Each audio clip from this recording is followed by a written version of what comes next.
Bismillahirrahmanirrahim. This is Faiza Kiani and I welcome you all in the next session of the Tips Academy. हम लोग पढ़ रहे थे जनाब क्रिमिनल प्रोसीजर कोड CRPC। अच्छा, first lecture upload हो चुका है जिसके रिस्पांस में कुछ लोगों ने क्वेश्चन किया है कि यही चीज़ें PPC में थी, यही चीज़ें इसमें बताई जा रही हैं। Let me make it very clear, PPC में किसी भी जुर्म के अगेंस्ट सज़ा बताई गई है, ठीक है, कि उसके अगेंस्ट क्या सज़ा होगी, लेकिन किसी भी जुर्म को डील कैसे करना है, किसी भी जुर्म के बारे में आपने कार्रवाई कैसे अमल में लानी है, क्या क्या स्टेप्स और स्टेजेस उसके अगेंस्ट एक्टिविटी करते हुए परफॉर्म होंगे, उसके बारे में क्रिमिनल प्रोसीजर कोड में बताया गया। So this is the main difference between CRPC and PPC। इससे पहले हम लोग अरेस्ट के सर्टेन सेक्शंस पढ़ चुके हुए हैं, ठीक है, और अब पार्ट 2 में हम लोग पढ़ेंगे सर्चेस के बारे में, ठीक है, तलाश के बारे में। अब ये तलाश जो है ये इलाके की, जगह की भी हो सकती है, तलाश पर्सन की भी हो सकती है, ठीक है। अब इसमें डिफरेंट हम लोग इन सेक्शंस कवर करने हैं जो कि सेक्शन 96 से ऑनवर्ड सेक्शन 105 तक जाएंगे, और ये रेलिवेंट टॉपिक्स हैं जो कि SDEO पैरा के सिलेबस में गिवन है कि उसके एग्जाम का हिस्सा होगी। So without wasting any further time, let's begin with the section search warrants. सबसे पहला टॉपिक है हमारा section 96, when search warrant may be issued. Search warrant कब जारी किया जाएगा?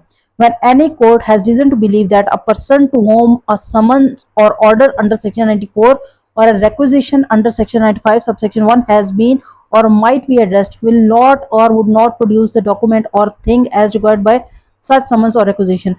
जब अदालत को ये यकीन होता है या उसको इबाम होता है या शक होता है या कुछ भी उसके माइंड में आता है कि जनाब नहीं, एक बंदे को जब हमने कहा है कि उसने ये डॉक्यूमेंट प्रोड्यूस करना है एज पर कोर्ट ऑर्डर, लेकिन ड्यू टू एनी रीजन वो बंदा किसी न किसी एक्टिविटी में मुलवस होगा और वो उस रेलिवेंट डॉक्यूमेंट को जिसके बारे में कहा गया है कि पेश किया जाए वो कोर्ट में पेश नहीं करेगा, और वेयर सच डॉक्यूमेंट और thing is not known to the court to be in possession of any person. या जब किसी शख्स के बारे में पता ही नहीं है कि ये एक सर्टन डॉक्यूमेंट है, उसके बारे में पता ही नहीं है कि ये किसके पास होगा या किस जगह पड़ा होगा, तब भी कोर्ट क्या कर सकती है? सर्च वारंट जारी कर सकती है। और where the court considers that the purpose of any inquiry, trial or other proceedings under this code will be served by a general search or inspection. या जब कोर्ट को ये लगता है कि जनाब किसी भी जगह पर कोई भी इंक्वायरी जब चल रही है या कोई भी केस जब ट्रायल चल रहा है उसका, और उसके लिए कोई ऐसी चीज जरूरी है जिसके लिए सर्च करना जरूरी है, तभी वो सर्च वारंट जारी करेगी। It may issue a search warrant and the person to whom the search warrant is directed may search or inspect in accordance therewith and the provision hereinafter, ठीक है। अब ये क्या होगा जनाब, जिस बंदे के नाम पे, अब सर्च वारंट जनरली नहीं होता कि एक सर्च वारंट जारी हो गया कोई भी बंदा जाएगा और सर्च करना शुरू कर देगा, ठीक है। No, this is not the right way. होता क्या है जनाब, सर्च वारंट हमेशा किसी शख्स के नाम पे जारी होता है कि ये बंदा जाएगा और ये फलां जगह पे जाके या फलां शख्स की तलाशी लेके फलां शहर लेके आएगा, ठीक है। सो पॉइंट इज कि सर्च के बारे में, सर्च वारंट इशू करने के बारे में किस सेक्शन में बताया गया? सेक्शन 96 में। ये एक MCQ बन सकता है, ठीक है। सर्च वारंट में किसके अगेंस्ट किया जा सकता है जनाब? कोई भी डॉक्यूमेंट हो सकती है या थिंग हो सकती है, ठीक है, या इंक्वायरी या ट्रायल में जब जरूरत हो या ड्यूरिंग इन्वेस्टिगेशन जरूरत हो तो सर्च वारंट इशू किए जा सकते हैं। और सर्च वारंट हमेशा क्या होंगे? किसी मखसूस शख्स के नाम इशू होंगे और वही शख्स इस चीज का जिम्मेदार है कि वो उस जगह जाके सर्च करे या करवाए। Section 97, power to restrict warrant. The court में if it thinks fit specify in the warrant the particular place or part thereof to which only the search or inspection shall extend। जनाब अदालत के पास ये बाकायदा हक हासिल है अदालत को, या उसकी पावर है या उसके पास ताकत है कि वो क्या कर सकती है कि वो सर्च वारंट में एक मखसूस जगह लिख देगी। लेट्स सपोज एक घर है तो उसका एक मखसूस कमरा मेंशन कर दे कि सिर्फ आपने इस कमरे में सर्च करनी है, तो जिस बंदे के नाम पे वारंट जारी हुआ है वो उस चीज का जिम्मेदार है कि वो सिर्फ उसी जगह पर सर्च करेगा, उसके अलावा वो किसी और जगह पर सर्च का हक नहीं रखता। Section 98, search of house suspected to contain stolen property, false documents etcetera. False document होते हैं जाली दस्तावेजात वगैरह, ठीक है, जिनके साथ छेड़छाड़ की गई होती है। अब सेक्शन 98 किस चीज से मुतालिक है जनाब? किसी घर की तलाशी, ठीक है, किसी ऐसे घर की तलाशी जिसके बारे में इबहाम है या शक है या डाउट है, या जिसके बारे में कोर्ट को लगता है जनाब कि वहां पे किसी किस्म की चोरी का कोई माल मौजूद है या फिर वहां पर जाली दस्तावेजात मौजूद है। If a magistrate of class first, important चीज, सेक्शन 98 के तहत सर्च वाला कौन वारंट जारी करेगा? मजिस्ट्रेट ऑफ फर्स्ट क्लास, ठीक है। Upon information and after such inquiry as he thinks necessary has reason to believe that any place is used for the deposit और सेल ऑफ स्टोलन प्रॉपर्टी, जब उसको ये शक शुबा गुजरता है कि जनाब कोई एक मखसूस जगह है जहां पर किसी किस्म की चोरी शुदा शय या पड़ी हुई है या बेची जा रही है, ठीक है, और फॉर द डिपॉजिट और sale or manufacture of false documents, false seals or counterfeit stamps, bank notes, currency notes or coins or instruments or material for counterfeiting coin or stamps, bank notes or currency notes for forging, or that any false document, false seals or counterfeit stamps or coins or instruments or material for counterfeiting coins or stamps or bank notes, currency notes or forging are kept और deposited in any place.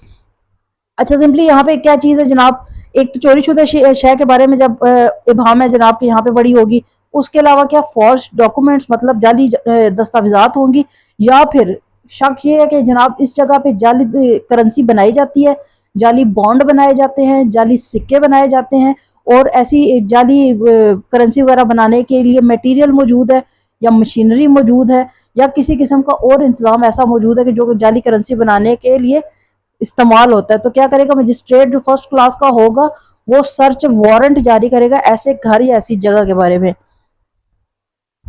He may by his warrant authorize any police officer above the rank of a constable। अब किसके नाम पे ये search warrant जारी होगा जो किसी घर में तलाशी ले सकता है? कोई भी पुलिस अफसर हो सकता है, लेकिन उसका रैंक कांस्टेबल नहीं हो सकता, कांस्टेबल से ऊपर के रैंक का होगा। उसकी क्या अथॉरिटी होगी कि वो a to enter with such assistance as he may require such place, कि वो ऐसी किसी जगह पर दाखिल हो सकता है और अपने साथ मुख्तलिफ लोगों को असिस्टेंस के लिए लेके जा सकता है। टू सर्च, ऐसी जगह पर जाकर तलाशी ले सकता है। टू टेक पोजेशन ऑफ, अब तीसरा काम वो क्या कर सकता है, एक तो वो दाखिल होगा सर्च करेगा, तीसरा क्या करेगा उसको जो भी कोई रेलिवेंट चीज जिसके बारे में वारंट जारी हुआ है वो दिखती है या मिलती है तो वो उसको अपनी तहवील में ले लेगा, पोजेशन में ले लेगा। To convey such property document, seal, stamps etcetera or all the obscene objects. Obscene objects कौन से होते हैं जनाब? ऑब्सीन ऑब्जेक्ट्स होते हैं, ये है ऑब्सीन वर्ड, ठीक है। ऑब्सीन ऑब्जेक्ट्स हमारे पास होते हैं कि जो कि गैर इखलाकी हैं, ठीक है। ये सेक्शन उन पे भी लागू होता है जो गैर इखलाकी किस्म के डॉक्यूमेंट्स, कहानियां, पम्फलेट्स, बैनर्स, सीडीज, डाटा, फिल्में वगैरह रखते हैं, उनके अगेंस्ट भी छापे मारे जाते हैं इसी सेक्शन के तहत, ठीक है। और ये सारी चीजें वो लेके पहले वो दाखिल होगा, फिर वो सर्च करेगा, फिर वो उन चीजों को अपने कब्जे में लेगा और कब्जे में लेने के बाद ऐसे सारे मवाद को किसके सामने पेश करेगा? मजिस्ट्रेट के सामने। मजिस्ट्रेट कौन सा जनाब? मजिस्ट्रेट है क्लास 1 का। ई पकड़ के to take into custody and carry before magistrate every person. उसके अलावा जो जो शख्स इस सारे कार्रवाई में कारनामे में मुलव्वस है, जो वहां पे मौजूद था उस टाइम पे या इन सारी एक्टिविटीज में मुलव्वस है, उसको भी अपनी हिरासत में लेगा। कस्टडी, कस्टडी मतलब हिरासत में लेगा। एंड कैरी बिफोर मजिस्ट्रेट, और उसको मजिस्ट्रेट के सामने पेश करेगा जो कि ये सारे काम कर रहा है, मैन्युफैक्चर कर रहा है, ठीक है, डिपॉजिट कर रहा है, सेल कर रहा है, क्या चीजें? Such property document, seal, stamps, bank notes, currency, coins, instruments or materials or such obscene objects knowing or having reasonable cause to suspect said property to have been, या तो ये सारी चीजें स्टोलन है, ठीक है, चोरी शुदा है, और अदरवाइज अनलॉफुली ऑब्टेन्ड और द सेड, या फिर उनको गैर कानूनी तौर पर हासिल किया गया। सेक्शन 98 फर्दर कंटिन्यू होता है जनाब। इसका सब सेक्शन 2 क्या कहता है? The provision of this section with respect to counterfeit coins. Counterfeit क्या होता है जनाब? जाली, ठीक है। Coins suspected to be counterfeit, या ऐसे कॉइन्स जिनके बारे में लगता है कि इनको बाद में जाली बनाया गया है। इंस्ट्रूमेंट और मटेरियल फॉर काउंटरफिटिंग कॉइन्स के जो मशीनरी इस्तेमाल हो रही है, जो चीजें या धातें इस्तेमाल हो रही है, रॉ मटेरियल इस्तेमाल हो रहा है क्या चीज बनाने के लिए? जाली करेंसी बनाने के लिए। Shall so far as they can be made applicable apply respectively, उस पर भी यही कानून लागू होगा। पीस ऑफ मेटल्स मेड, अच्छा इसमें ये डिफरेंट एक्ट्स हैं जिनके तहत भी होगा, ये इररेलेवेंट है, इनको छोड़ दे। इंस्ट्रूमेंट्स, मटेरियल्स, वही चीजें रिपीटेडली कही जा रही हैं कि इंस्ट्रूमेंट्स भी होंगे, मटेरियल भी होगा, जो चीजें बन चुकी हैं वो भी हो जाएंगी, जो बनाई जा रही थी वो भी कब्जे में ले ली जाएंगी, ये सारी चीजें बार बार रिपीट हो रही हैं। Section 99 disposal of things found in search beyond jurisdiction. एक होती है कि आपके हदूद के अंदर, ठीक है, जो कि with in jurisdiction, beyond jurisdiction आपकी हदूद के बाहर में जब जो अशिया मिले और जो आपकी हदूद के बाहर है तो उसका डिस्पोजल कैसे होगा? सेक्शन 99 इस बारे में। when the execution of a search warrant at any place beyond the local limits of a jurisdiction of a court which may issue the same, जिस कोर्ट ने सर्च वारंट जारी किया उसकी लिमिट्स के बाहर चली जाती है. Any of the things for which search is made are found, अगर वो चीजें कहीं उस हदूद के बाहर मिलती है, other such things with the list of same prepared, तो क्या किया जाएगा सॉरी, उन सारी अशिया की जो कि उस जुरिस्डिक्शन के बाहर से हमें मिली उनकी एक लिस्ट बनाई जाएगी. उनकी लिस्ट बना के वहाँ का जो रेलिवेंट उस हदूद अरबे का जो मजिस्ट्रेट होगा लोकल, ठीक है, जिसकी वो हदूद होंगी उसके पास वो ले जाई जाएगी, उसको सबमिट करवाई जाएगी और उससे वो अलाउ करवाई जाएगी. Unless there be good cause to the contrary, such magistrate shall make an order authorizing them to be taken to such court. तो वो मजिस्ट्रेट या तो खुद कार्रवाई करेगा या अगर वो जरूरी समझता है तो वापस उसी कोर्ट जिसने पहले सर्च वारंट जारी किया था उसको नॉमिनेट कर देगा या उसके पास भिजवा देगा. Section 99A, power to declare certain publications forfeited and to issue search warrants for the same. क्या जनाब, सर्टन पब्लिकेशंस, कुछ मखसूस जो इदारे वगैरह या अशाते हैं, मैगजीन हो सकते हैं, अखबार हो सकते हैं, उनके बारे में क्या किया जा सकता है, उनको जब्त किया जा सकता है. ठीक है, उसके जब्त करने का इख्तियार. फॉरफिटेड मतलब जब्त कर लेना या उसको डिस्कार्ड कर देना. And to issue search warrant for the same, और ऐसी चीज़ों के बारे में सर्च वारंट जारी करना. Where any newspaper or book as defined in the West Pakistan Press and Publication Ordinance, ये एक ऑर्डिनेंस है, इसके तहत बहुत सारा मटेरियल उन्होंने कहा था जनाब कि ये आप नहीं छाप सकते. अगर कोई भी ऐसा मटेरियल मिलता है किसी भी न्यूज़पेपर की फॉर्म में या किताब की फॉर्म में तो उसके बारे में ये अहकामात है. एनी डॉक्यूमेंट वेयर प्रिंटेड, जहां पर ऐसा डॉक्यूमेंट प्रिंट होगा, appears to the provincial government to contain any treasonable or seditious matter. ये मतलब क्या है जनाब, ट्रिजनेबल एंड सेडिशियस के मुल्क के खिलाफ, ठीक है, जिसमें बागियाना मवाद होगा या जिसमें गद्दारी से भरा हुआ मवाद शामिल हो, उसको भी क्या किया जाएगा, prejudicial to national integration, ठीक है, जो कौमी साख्त या कौमी सालमियत के खिलाफ होगा, बरअक्स होगा, तो उसको भी किया जा सकता है, फॉरफिट किया जाएगा. ठीक है, जब्त करके उसको अपने पास रखा जाएगा और ऐसे तमाम मटेरियल के बारे में मजीद सर्च करने के लिए सर्च वारंट इशू किए जा सकते हैं. ठीक है, ये आपने अक्सर सुना होगा या पढ़ा भी होगा कि मंटो की जो किताबें थी उनको बेहुदा कह के जब्त कर ली जाती थी. वो इसी एक्ट के तहत, इसी सेक्शन के तहत, इस तरह के सेक्शंस के तहत ही किया जाता है. या उसके बाद ये होता था कि फैज़ अहमद फैज़ या अहमद फराज वगैरह, इनका मटेरियल या इनकी जो इनकलाबी नज़में वगैरह सो कॉल्ड होती थी उनको जब्त कर लिया जाता था, उनकी किताबों को जब्त कर लिया जाता था. वो बेसिकली सेक्शन 99A के तहत किया जाता है. द प्रोविंशियल गवर्नमेंट, यही कंटिन्यू हो रहा है section 99A. The provincial government may by notification in the official gazette, वो क्या करे, सूबाई हुकूमत क्या करेगी, ऑफिशियल गजट में नोटिफिकेशन देगी stating the grounds of its opinion, declare every copy of the issue of the newspaper containing such matter and every copy of such book or other document to be forfeited to the government.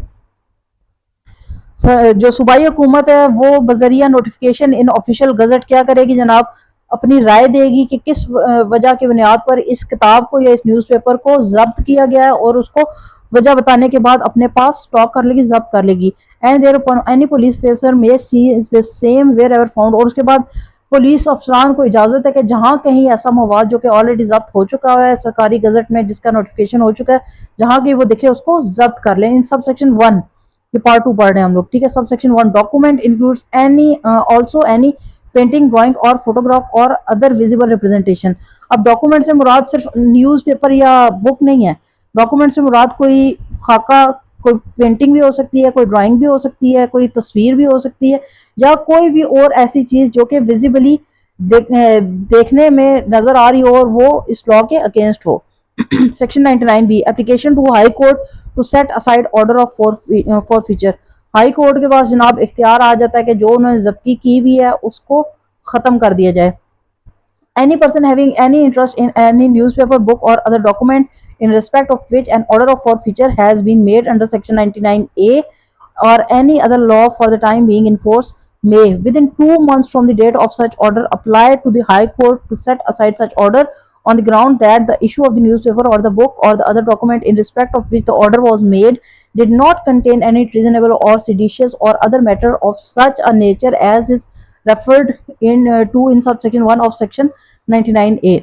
अब जनाब से इसमें वो क्या कह रहे हैं कि अगर किसी शख्स को किसी पॉइंट पर ये लगता है कि जो मवाद जिस वजह से जब्त किया गया है उसमें ऐसा कोई मटेरियल नहीं है या उसमें ऐसी कोई इंटेंशन नहीं थी कि वो मुल्क की मफादात के खिलाफ छापा जाए कुछ, या उसमें गद्दारी के बारे में कुछ किया जाए, ठीक है, या उसमें उकसाया जाए लोगों को, बागियाना या आमियाना किस्म का रवैया रखा जाए, तो वो क्या करेगा जब ऑर्डर जारी हो चुका है कोर्ट की तरफ से, वो रेलिवेंट हाई कोर्ट में जाकर 2 माह के अंदर अंदर, ऑर्डर जारी होने के 2 माह के अंदर अंदर वो क्या करेगा जनाब, रेलिवेंट हाई कोर्ट में मुकदमा दर्ज करेगा और अपनी बात को सच साबित करेगा।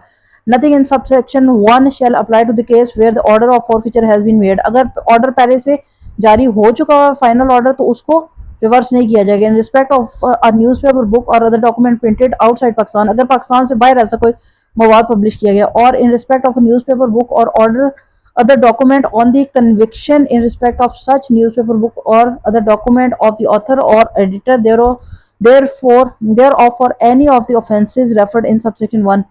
ठीक है, यहाँ पे आके ये एप्लीकेबल नहीं होगा, सिर्फ जब तक कि प्रॉपर गजट में नोटिफिकेशन नहीं आ चुका हुआ उससे पहले पहले 2 माह के अंदर अंदर कोई भी शख्स अथॉरिटी रखता है कि वो हाई कोर्ट में केस करे और साबित करे कि जिस वजह से मवाद को जब्त किया गया उसमें ऐसी कोई बात नहीं है या वो मतलब नहीं था। Section 99D order of high court setting aside for feature. High court उस पर जब अमल दरामद करके क्या कार्रवाई कर सकती है, on receipt of the application, जब हाई कोर्ट को ऐसी दरख्वास्त मौसूल होगी, if it is not certified that the issue of the newspaper or the book or the document in respect of which the application has been made contained reasonable or seditious or other matter of such nature as is referred to in subsection। अगर उसको लगता है कि उसमें ऐसा कोई मवाद नहीं है जिसकी बुनियाद पर उसको जब्त किया जाए तो क्या होगा, ठीक है, set aside the order of forfeiture. Sub section 99A के तहत जो कि ऑर्डर जारी हुआ था जब्तगी का उसको वो खत्म कर देगी। इसका सब सेक्शन 2 जो है वो ओमिट कर दिया गया, खत्म कर दिया गया। Section 99E evidence to prove nature or tendency of newspaper on the hearing of such application with reference to any newspaper any copy of such newspaper may be given in evidence in aid of the proof of the nature or tendency of the words signs or visible representation contained in such newspaper or respect or with the order of the forfeiture was made. जिस भी मवाद के की जब्ती का order जारी करने के लिए दरख्वास्त दी गई है, ठीक है, उसकी कॉपियां भी अदालत में बतौर सबूत पेश की जाएंगी और बताया जाएगा कि एग्जैक्टली कौन कौन से ऐसे अल्फाज या कौन सा चैप्टर या कौन सा सेक्शन है जिसकी वजह से इसको हम लोग फॉरफीट करना चाह रहे हैं, जब्त करना चाह रहे हैं या उसको ख़त्म करना चाह रहे हैं। Section 99F procedure in high court. अब हाई कोर्ट आगे से क्या प्रोसीजर अडॉप्ट करेगी जनाब, every high court shall as soon as conveniently may be frame rules to regulate the procedure in case of such applications, the amount of the cost thereof and the execution of orders passed thereon, and until such rules are framed the practice of such court in proceedings other than suits and appeals shall apply so far as may be practicable to such applications। ठीक है जनाब, जितने भी उस पर rules and regulations लगेंगे, जितना खर्चा आएगा वो सारा यही लोग बियर करेंगे। सेक्शन 99G jurisdiction beard, ठीक है, नो ऑर्डर पास और action taken under section 99A shall be called in question in any court. जब एक दफ़ा ऑफिशियल गजट में नोटिफिकेशन चला गया उसके बाद कोई भी कोर्ट एक दफ़ा, क्योंकि वो पहली दफ़ा भी जब गया तो अदालत ने ही उस पर फैसला सुनाया था और वो ऑफिशियल गजट का बना है, हिस्सा बना और उसमें नोटिफाई हुआ है। एक दफ़ा नोटिफाई हो गया सेक्शन 99A के तहत तो कोई भी कोर्ट उसको चैलेंज नहीं कर सकती। ठीक है, नेक्स्ट हमारे पास आ गया जनाब इसका chapter discovery of persons wrongfully confined है। रॉन्गफुली कन्फाइंड क्या, हिरासत बेजा में रखे हुए हैं। ठीक है, किसी शख्स को गलत कस्टडी में रखा हुआ है तो उसके बारे में क्या अहकामात हैं।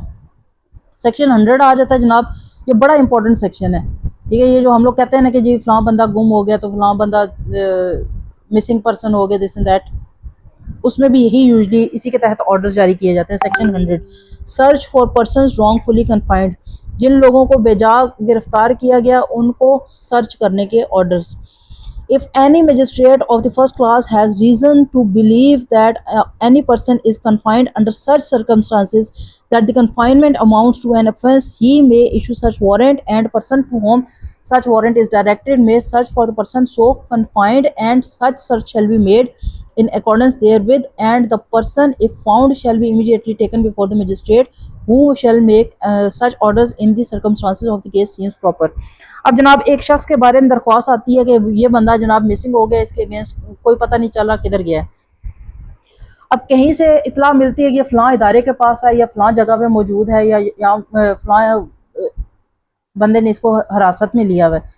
तो अदालत में मजिस्ट्रेट क्या करेगा जनाब, मजिस्ट्रेट फौरी तौर पे ऑर्डर देगा। कौन सा magistrate? Magistrate of class 1, first class का मजिस्ट्रेट जो होगा वो फौरी तौर पे ऑर्डर देगा कि ऐसे शख्स को तलाश किया जाए, ठीक है, और उसको तलाश करने के बाद जब वो मिल जाए तो उसको पेश किया जाएगा उसी मजिस्ट्रेट के सामने, और फिर वो मजिस्ट्रेट उसके आइंदा के लिए डिसीजन लेगा।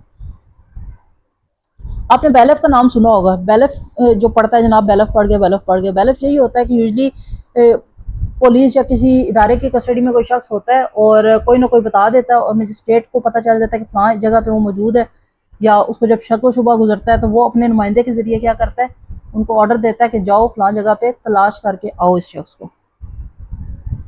General provisions relating to searches, searches से मुतालिक बाकी जो प्रोविजंस जनरल आ जाती है उनके बारे में डिस्कस करते हैं। Section 101 direction etcetera of search warrants, the provision of this so far as may be apply to all search warrants issued under section 96, section 98, section 99A और सेक्शन 100 कि उनमें तब्दीली का इख्तियार दिया जाता है।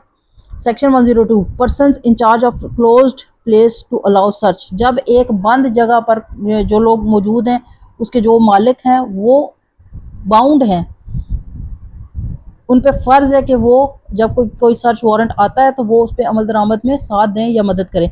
Van ever any place liable to search or inspection under this chapter is closed, जब कोई भी जगह जो है वो बंद है, ठीक है, लेट्स सपोज एक घर है उसकी सर्च करनी ज़रूरी है, एक दुकान है उसकी सर्च करने के लिए वारंट मौजूद है या हुक्म मौजूद है, और लेकिन वो दुकान बंद है या वो घर बंद है, उसको ताला लगा हुआ है, तो जो भी बंदा वहाँ का रिहायशी होगा जिसके पास उसकी चाबी है, जो भी मालिक है, ये उसकी जिम्मेदारी है कि वो आए, उसको खोले और साथ मिलकर सर्च करवाए। इफ़ पॉइंट 2 पढ़ रहे हैं जनाब, if ingress into such place can not be obtained, अगर ऐसी जगह पर दाखिले की इजाज़त नहीं मिलती या दाखिला नामुमकिन होता है या मुमकिन नहीं होता, द ऑफिसर और other person executing the warrant may proceed in manner provided by section 48। Section 48 में हम लोगों ने पिछले लेक्चर में पढ़ा था क्या है जनाब, कि जब दाखिले के लिए आपको कोई और जगह नहीं मिलती या दाखिला नहीं मिलता जायज़ तरीके से, तो आप क्या करते हैं, खिड़कियां दरवाजे तोड़कर दाखिल हो सकते हैं। Where any person in or about such place is reasonably suspected of concealing about his person any article for which search should be made, any such person may be searched। अगर किसी शख्स पे शक गुजरता है कि उसने जिस चीज़ की तलाशी रिक्वायर्ड है वो छुपाई हुई है, तो उस शख्स की भी तलाशी हो सकती है। सर्च पर्सन इज़ वुमन, अगर वो खातून है जिसने वो चीज़ छुपा ली है, the direction of section 52 shall be observe. Section 52 में क्या था कि जनाब खातून की तलाशी खातून लेगी। Section 103 search to be made in presence of witness. अब जनाब जो सबसे इंपॉर्टेंट चीज़ है ना 103 सेक्शन, वो क्या कहता है जनाब कि सर्च आपने जब करनी है तो वो गवाहान की मौजूदगी में करनी है, ठीक है। Before making a search under this chapter if the officer or the person about to make it shall call upon 2 or more respectable inhabitants of the locality, उस इलाके के 2 मोअज़्ज़ज़ लोगों को बुलाया जाएगा। In place which the place to be search is situated, ठीक है, जहाँ पे वो जगह मौजूद है जिसकी तलाशी लेनी है उसी इलाके के 2 मोअज़्ज़ज़ लोगों को बुलाया जाएगा और उनको गवाह बनाया जाएगा। पॉइंट नंबर 2 क्या कहता है जनाब, the search shall be made in their presence, उनकी मौजूदगी में सर्च होगी। And a list of all things seized in the course of such search and of the places in which they are respectively found shall be prepared by such officer or other person signed by such witnesses। देखिए सबसे पहला point क्या कहता है जनाब कि जहाँ की तलाशी लेनी है, सेक्शन 103 की बात कर रहे हैं, जहाँ पे तलाशी ली जा रही है वहाँ के उस इलाके के 2 मोअज़्ज़ज़ीन को बतौर गवाह वहाँ पे मौजूद रखा जाएगा। दौरान तलाशी जितनी भी चीज़ें सीज की गई हैं उन सारों की एक लिस्ट बनाई जाएगी, ठीक है, गवाहान की मौजूदगी में बनाई जाएगी। जो ऑफिसर सर्च कर रहा है वो खुद बनाएगा या गवाहान या मोअज़्ज़ज़ीन इलाका जो है वो जिसको नॉमिनेट करेंगे उसके ज़रिए ये बनेगी, ठीक है। तीसरी जो इंपॉर्टेंट चीज़ है, but no person witnessing a search under this section shall be required to attend the court. Important चीज़ ये है जनाब कि वो विटनेस जो उधर मौजूद होंगे, जो मोअज़्ज़ज़ीन इलाका गवाह बनेंगे, उनके लिए ज़रूरी नहीं है कि वो अदालत में भी पेश हों, ठीक है। यही सेक्शन कंटिन्यू हो रहा है। Occupant of a place search by may attend, इसमें सिंपली वो ये कह रहे हैं जनाब कि जिस बंदे की जगह पे तलाशी ली जा रही है वो वहाँ पर मौजूद रह सकता है, और जब वो मांगेगा तो उसको लिस्ट की कॉपी भी दी जाएगी। When any person is search under section 102, जब कोई शख्स उसकी जामा तलाशी ली जाएगी, list of all things taken possession two of shall be prepared. उस शख्स से जितनी भी चीज़ें ली जाएंगी वो सारी की सारी एक लिस्ट बनाई जाएगी, और अगर वो मांगता है तो उसकी कॉपी उसको दी जाएगी। ये एट हिज रिक्वेस्ट है, ठीक है, मांगने पर दी जाएगी। Any person who without reasonable cause refuses or neglects to attend and witness a search under this section when called upon to do so by any order in writing delivered or tendered to him shall be deemed to have committed an offence under section 187 of the Pakistan Penal Code।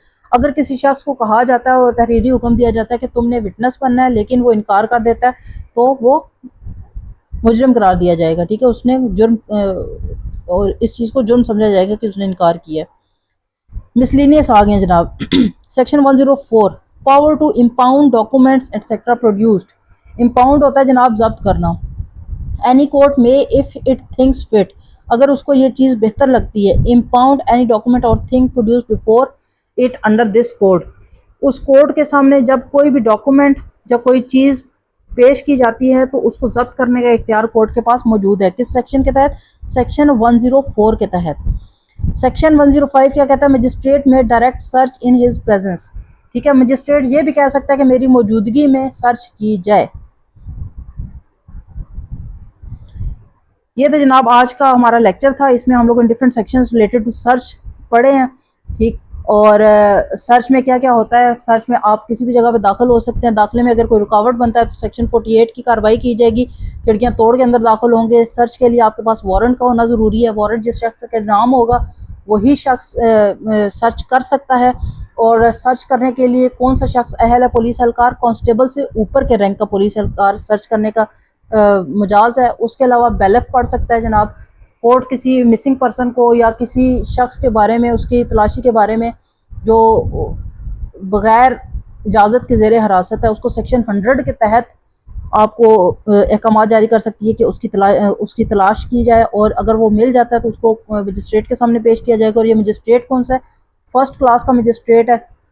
उसके अलावा कोई भी शख्स, section 103 कहता है जनाब जब तलाशी ली जाएगी तो दो गवाहान जो मोज़ीन इलाका होंगे उनके सामने तलाशी ली जाएगी, और दौरान तलाशी जितनी भी चीज़ें मिलेंगी जब्त की जाएंगी, उनकी एक फहरिस्त या लिस्ट तैयार की जाएगी, उस पर मोज़ीन इलाका के सिग्नेचर होंगे। और अगर कोई भी शख्स रिफ्यूज़ करता है कि मैं गवाह नहीं बनना चाहता तो उसके अगेंस्ट कानूनी कार्रवाई होगी।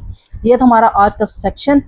आज के सेक्शंस जो कि हमने पढ़े हैं सेक्शन 96 से ऑनवर्ड्स 105 तक, ठीक है। आई होप आपको चीज़ें समझ आ गई होंगी। प्रीवियस सेक्शंस भी पढ़े, और इंशाल्लाह मिलते हैं नेक्स्ट लेक्चर में। Till then thank you so very much. Don't forget to subscribe my channel. जज़ाकल्लाह।